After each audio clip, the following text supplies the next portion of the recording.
இப்போ தெரியுதாங்க நம்ம டிவிக்கு ஆதரவாளர்களும் நம்ம டிவிக்கு தொண்டர்களும் ஏன் இவரை விமர்சனம் பண்றாங்கன்னு சொல்லிட்டு. பாண்டிச்சேரியில பாத்தீங்கன்னா நிறைய பிரச்சனைகள் இருக்கு. அதுல என்ன பிரச்சனைனா பாண்டிச்சேரியில இந்த மாநிலத்துக்கு மாநில உரிமை கேட்கறாங்க. அப்புறம் பாத்தீங்கன்னா பாண்டிச்சேரியில வந்து ஏற்கனவே இருந்த ஒரு அரசு சரியில்லை, இப்ப இருக்கிற அரசும் சரியில்லை. அப்புறம் பாத்தீங்கன்னா பாண்டிச்சேரியை பொறுத்தளவுல இன்னொரு கட்சி கூட்டணி வச்சிருக்கு. அந்த கட்சி கூட்டணிக்கு இந்த கட்சி போறதில்ல, இந்த கட்சி கூட்டணிக்கு அந்த. இவர் எங்க போனாலும் விஜயனாவை பத்தி பேசாம இருக்கவே மாட்டாங்க.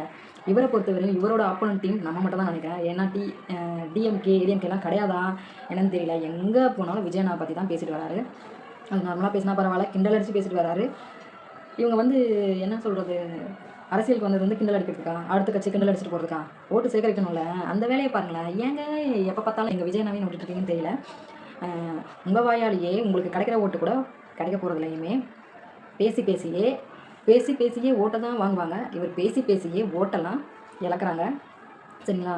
இன்னொன்று என்னென்னா, நம்ம விஜயனாவை பற்றி பேசணும்னா இவங்களுக்கு பொழப்பு ஓடாதுன்னு நினைக்கிறேன். நல்லா ஓட்டிகிட்டு இருக்காங்க, நல்லா ஓட்டுங்க. இன்னும் கொஞ்சம் நாள் தான், அதுக்கப்புறம் அவர் சிஎம் ஆகிட்டா உங்கள் பொழப்பு எப்படி இருக்க போகுதுன்னு தெரியல.